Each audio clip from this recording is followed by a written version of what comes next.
Rothschild, c'est sûrement la plus grande dynastie financière que le monde ait connue. On raconte que leur fortune est si immense qu'elle fait d'eux les plus riches de notre planète. Plus qu'un nom, c'est un mythe qui a traversé les 3 derniers siècles de notre histoire. Alors comment un enfant juif, né dans un ghetto, a-t-il pu faire naître la plus grande dynastie de l'histoire moderne? Issu d'une famille de simples marchands, il est devenu le banquier des princes, des rois et même des empereurs. Mais derrière cette ascension hors du commun se cache une part d'ombre. Quel pouvoir leur confère cette fortune colossale? Leur permet-elle de tirer les ficelles des grands gouvernements ou même d'orchestrer les guerres à leur avantage? Homme d'affaires avisé, maître de la discrétion et bâtisseur d'un empire tentaculaire, laissez-moi vous conter l'histoire extraordinaire de la famille Rothschild.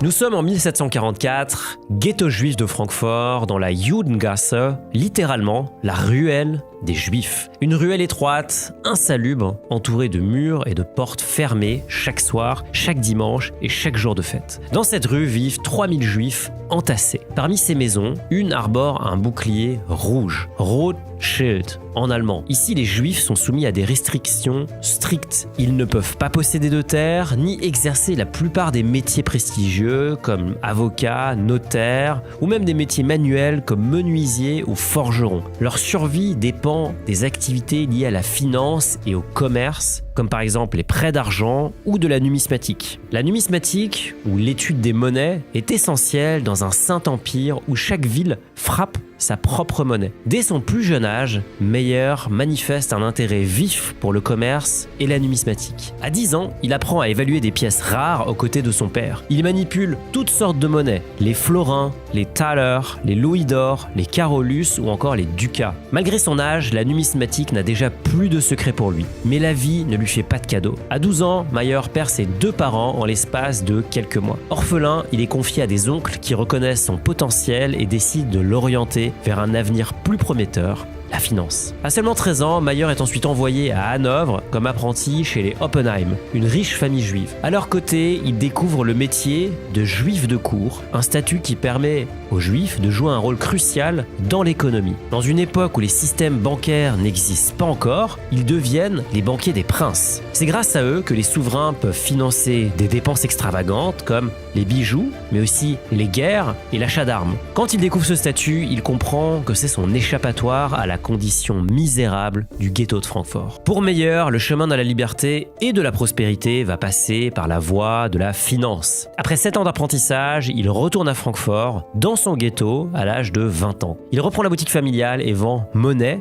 et objets rares. Sur chaque pièce que Meyer vend, il empoche une commission de 8%. Grâce à son talent remarquable pour la numismatique, il attire des clients prestigieux. Pourtant, il n'a pas encore rencontré la personne capable de l'élever au rang de juif de cour. Mais une rencontre va bouleverser sa vie. Le général von Herzow, un aristocrate passionné de monnaie antique. Fasciné par les connaissances de Meyer, le général von Herzow devient son allié, à tel point qu'il va même lui présenter l'homme qui va changer la vie et le destin des Rothschild, le prince Guillaume IX. À l'époque, c'est l'un des princes les plus riches de l'Europe. Les témoignages décrivent Meyer comme un jeune homme élégant, inspirant confiance. Il arrive rapidement à séduire ce prince. Par la suite, Guillaume IX confiera même au général « L'homme que vous m'avez recommandé n'est pas un sot ». Pendant plusieurs années, Meyer fournit des services impeccables au prince. Guillaume est très satisfait de son travail, mais cela ne suffit toujours pas à lui accorder le statut de juif de cour. Meyer n'en peut plus d'attendre. Alors il décide de prendre son destin en main. À 25 ans, il tente une manœuvre très risquée. Il écrit directement à Guillaume IX afin de lui proposer ses services. Ce que redoute Meyer, c'est que le prince prenne mal cette demande qui est plutôt osée. Contre toute attente, la lettre fait mouche. Le prince Guillaume,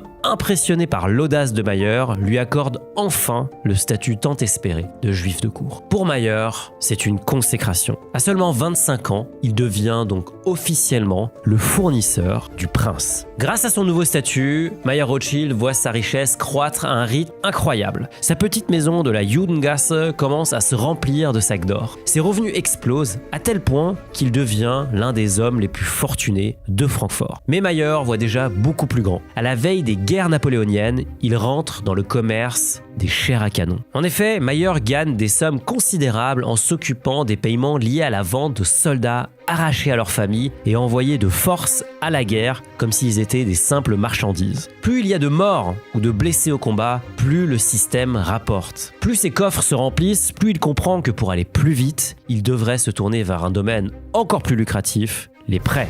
Il trouve alors une solution brillante. Le très riche Guillaume IX est avide mais soucieux de son image. Il voulait prêter à des taux usuriers sans que cela ne ternisse sa réputation, car cette pratique était très mal vue à l'époque. Alors, Mayer lui a proposé une solution. Utiliser son propre nom afin de prêter l'argent de Guillaume IX. Le but, exiger des taux importants sans nuire pour autant à l'image du prince et en gardant une belle part des profits pour lui-même. Cette idée fonctionne à merveille. Mayer amasse tellement d'argent qu'il ne se contente plus de prêter les fonds de Guillaume, il émet également des emprunts avec ses propres fonds à l'image d'une banque. Pourtant, malgré cette ascension vertigineuse, Mayer continue de vivre modestement dans le ghetto par choix stratégique. Il comprend que l'hostilité envers les Juifs pourrait compromettre sa position s'il affichait sa richesse. Pour prospérer, il faut paraître pauvre, tel est son credo. Sa maison déborde d'or et de marchandises, mais malgré cela, son mode de vie reste spartiate. On peut le dire, Mayer est irréprochable concernant la gestion de son budget. En effet, un budget sain est la base de toute réussite financière. C'est pour cela que sur l'application Finari, nous centralisons tous vos comptes en un seul endroit pour vous donner une vision claire et complète de l'ensemble de vos finances. Vos dépenses et vos rentrées d'argent sont catégorisées automatiquement pour vous montrer où vous pourriez faire des économies. Et ce n'est pas tout, grâce à notre scanner d'abonnement, Finari identifie tous les abonnements et autres paiements récurrents que vous pourriez optimiser afin d'investir davantage et de développer votre patrimoine. Alors, prêt à prendre le contrôle de votre finance? Cliquez sur le lien en description pour découvrir Finari. Revenons-en au Rothschild. Mayer vieillit, mais ses ambitions ne font que grandir. Et pourquoi ne pas fonder une banque Rothschild à l'échelle européenne?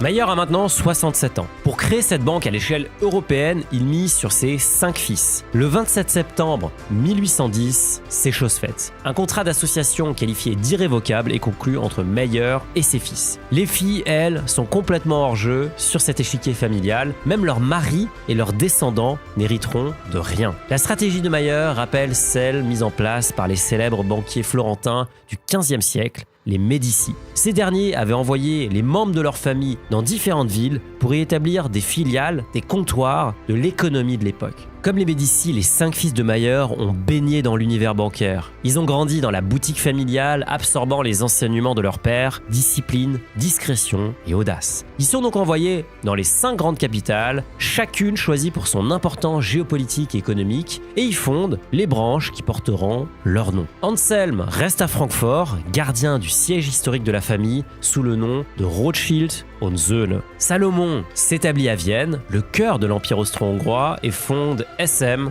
von Rothschild. De son côté, Karl rejoint Naples, un point névralgique pour le commerce méditerranéen, où il crée CM von Rothschild Iffigli. James, certainement le plus charismatique, part pour Paris, où il établit Rothschild Frères. Et enfin, Nathan s'installe à Londres, le centre du monde financier, où il fonde NM Rothschild & Sons. Cette organisation repose sur un principe fondamental, l'unité familiale. Mayer comprend que pour prospérer, ses fils doivent travailler ensemble. Cette volonté de cohésion est représentée sur le blason familial par les 5 flèches, symbole de force et d'indivisibilité. D'ailleurs, petite anecdote, les 5 flèches sont encore aujourd'hui le nom de la partie private equity de Rothschild & Co, 5 Arrows. Parmi les 5 fils, c'est Nathan Rothschild qui occupe une place centrale dans le plan de Mayer. Considéré comme le plus entreprenant et le plus prometteur, il est envoyé à Londres en 1798 à seulement 21 ans. Il emporte avec lui 20 000 livres, une somme colossale pour l'époque. Ce montant représentait plus de la moitié des avoirs familiaux. C'est la preuve de la confiance que Mayer a placée en lui. Mais Nathan n'est pas encore un homme d'affaires accompli. Même s'il est brillant, il arrive dans un pays dont il ne connaît pas la langue et dont il ne comprend pas les mœurs.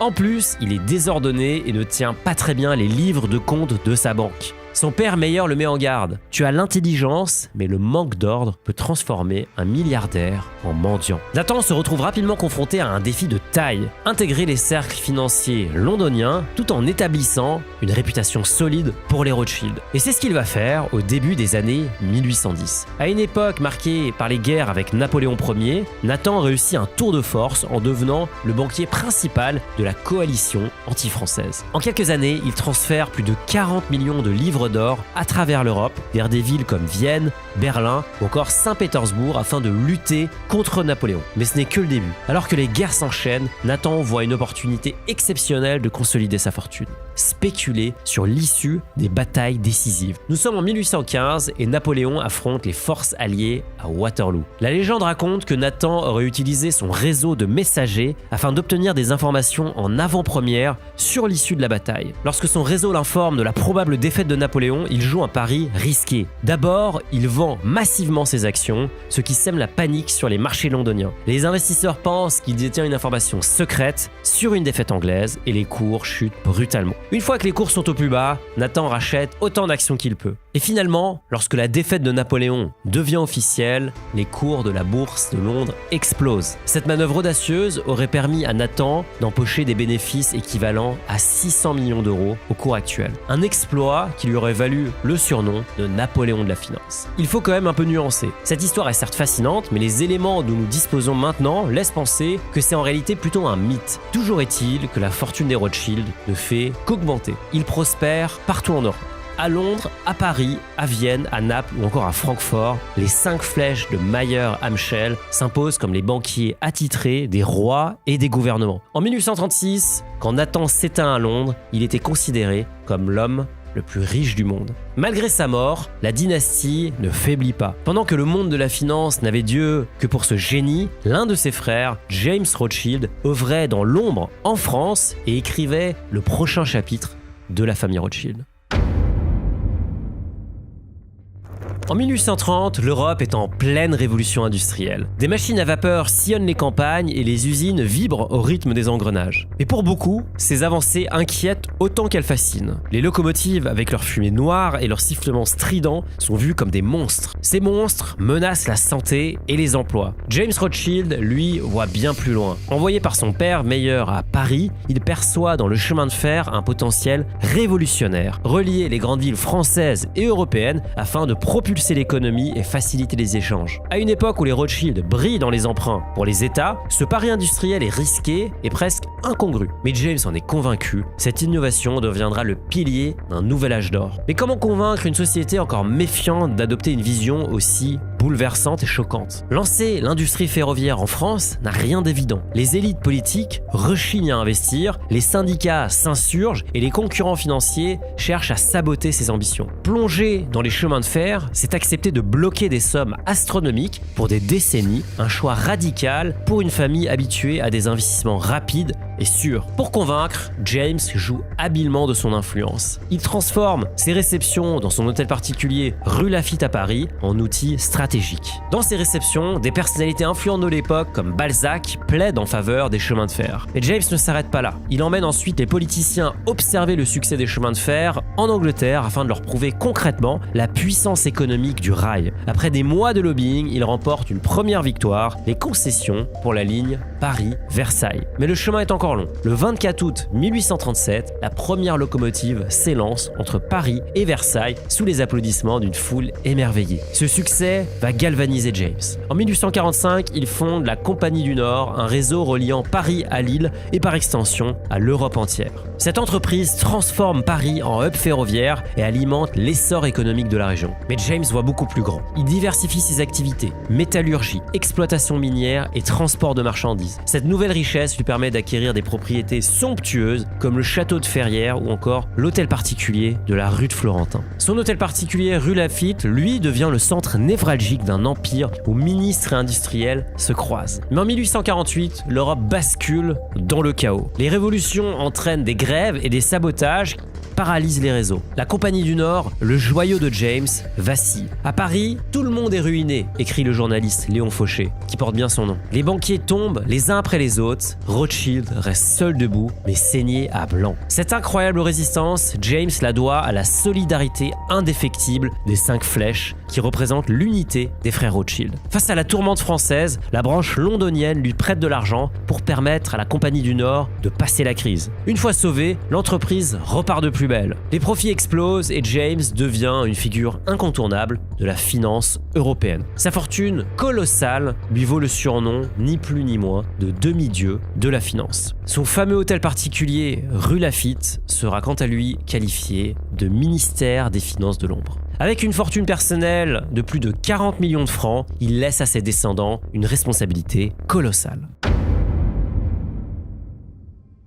Le décès de James de Rothschild le 15 novembre 1868 marque un tournant décisif. Dernier survivant des 5 frères, son départ marque aussi la fin de l'époque mythique des fameuses 5 flèches. À Paris, Edmond Rothschild prend la relève. Mais sans l'autorité de James, les divisions deviennent inévitables. Peu à peu, chaque branche commence à privilégier ses propres intérêts plutôt que ceux de la solidarité familiale. En 1863, c'est le choc. La succursale italienne, basée à Naples, fait faillite. Le nouveau gouvernement italien remplace les Bourbons et l'économie locale s'effondre. C'est un coup de massue énorme pour la famille. En effet, c'est la première fois qu'une maison Rothschild fait faillite. Désormais, chaque branche doit se débrouiller seule. Quelques années après, les Rothschild de Londres réussissent un tour de force. En 1875, Lionel Rothschild accorde un prêt au gouvernement britannique afin de lui permettre de racheter les parts égyptiennes du canal de Suez. Cette opération est un très gros coup pour sa banque, mais elle est également perçue comme une trahison par la branche parisienne. En effet, la France avait initié la construction du canal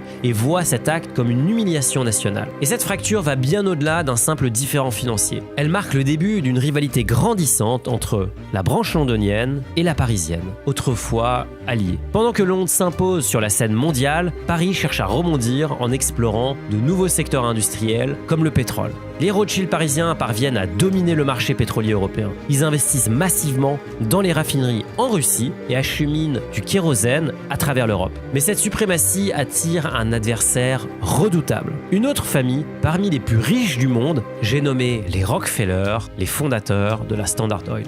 La guerre entre les deux clans est sans merci. Les infrastructures des Rothschild subissent des sabotages et des pressions commerciales. Les Rockefeller imposent des guerres des prix qui rendent le marché intenable. Leur influence est telle qu'ils imposent leurs règles aux compagnies de chemin de fer, allant jusqu'à interdire le transport des produits des Rothschild. Face à cette concurrence déloyale et à cette pression insoutenable, les Rothschild décident de se retirer du marché pétrolier russe en vendant leur part aux Rockefeller en 1911. Cette décision est perçue comme une humiliation supplémentaire. Et d'ailleurs, les divisions continuent. Les nouvelles générations des Rothschild se tournent vers des horizons très éloignés de la finance. Walter Rothschild, par exemple, à Londres, se distingue par sa passion pour la zoologie. Il pousse son excentricité à son comble en attelant 4 zèbres pour franchir les portes de Buckingham Palace, étonnant toute la cour britannique au passage. Pendant ce temps, à Paris, Lionel Nathan délaisse aussi la finance pour se consacrer, lui, à la botanique. Il se décrit lui-même comme un jardinier avant tout, considérant le métier de banquier comme un simple loisir.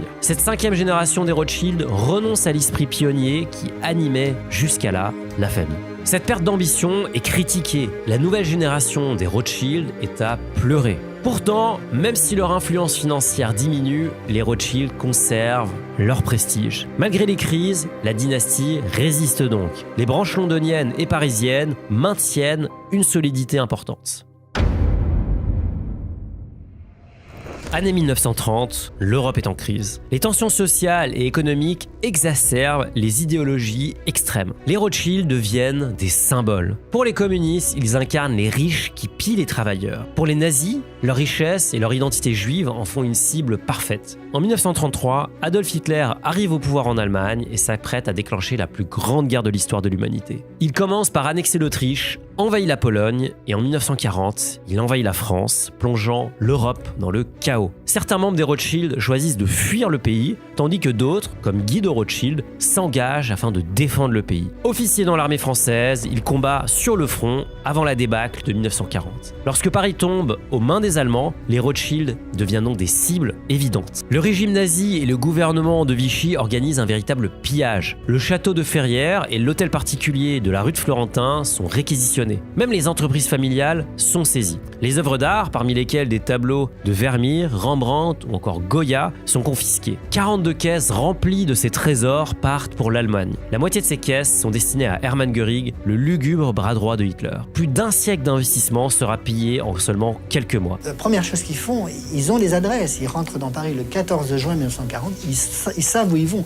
Ils vont dans les hôtels particuliers de la famille Rothschild. En Autriche, Nathanael de Rothschild est quant à lui retenu par la Gestapo pendant plus de 13 mois, mais dans des conditions particulières. Emprisonné dans un hôtel particulier, il bénéficie d'un cadre de vie confortable pour un prisonnier, même s'il reste évidemment privé de liberté. Il sera ensuite libéré, mais seulement après avoir cédé des nombreuses entreprises familiales aux nazis. Le 6 juin 1944, 73 000 Américains débarquent sur les plages de Normandie. Avec leurs chars, ils marquent le début d'une offensive qui mènera à la libération de la France et la chute du régime nazi. Les Rothschild, eux, ont été pillés, emprisonnés, mais ils restent debout.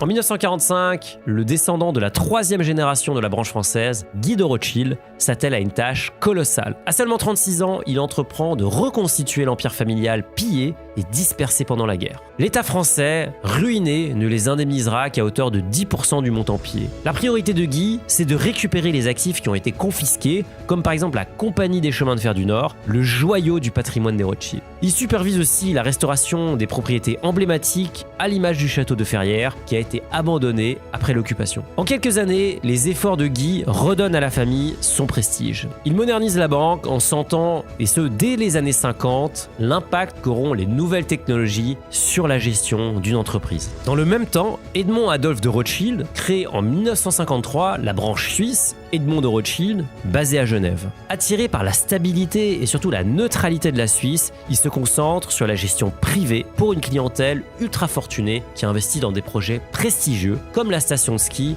de Megève ou encore des domaines viticoles. À cette époque, le nom Rothschild est plus que jamais associé au luxe et à la réussite. Les fêtes somptueuses de Marie-Hélène de Rothschild au château de Ferrières réunissent toutes les grandes personnalités de l'époque. Grace Kelly, Salvador Dali ou encore Yves Saint-Laurent, tout le monde y est. Mais ce faste attire aussi les critiques. En France, le vent tourne côté politique. Le 10 mai 1981, François Mitterrand arrive au pouvoir et prévoit un programme socialiste révolutionnaire. La gauche vise les grandes fortunes comme des symboles des inégalités à combattre. Les Rothschild, figures de proue de l'aristocratie bancaire, deviennent encore une fois une cible de choix. Moins d'un an plus tard, en 1982, la loi du 11 février est votée. La sentence est irrévocable. La banque Rothschild est nationalisée. Le choc est immense pour la famille. Le montant des actifs de la banque s'élève à l'époque à 3,4 milliards de francs. L'État leur versera une indemnité de seulement 500 millions de francs. Cette nationalisation est perçue comme une injustice et la famille est dépouillée, comme en 1940. David et Guy de Rothschild sont contraints de quitter leur siège historique de la rue Laffitte. Peu à peu, les Rothschild sont marginalisés, mais ils refusent d'abandonner. Ils n'ont plus le droit de créer de banque et ouvrent alors un cabinet de gestion nommé PO Gestion. Avec patience et résilience, ils préparent leur retour. Et justement, après plusieurs années, un nouveau Premier ministre est nommé, Laurent Fabius. Ce dernier est moins à cheval sur les anciennes mesures socialistes. Sous son influence, la famille est de nouveau autorisée à diriger une banque d'affaires. Mieux encore, 2 ans plus tard, le vent tourne de façon spectaculaire. La victoire de la droite aux élections législatives de 1986 porte Jacques Chirac à Matignon. L'heure n'est plus à la nationalisation, mais à la privatisation. Ce grand retournement permet aux Rothschild de retrouver leur honneur et leur patronyme. Pour la 3e fois en 5 ans, leur société change de nom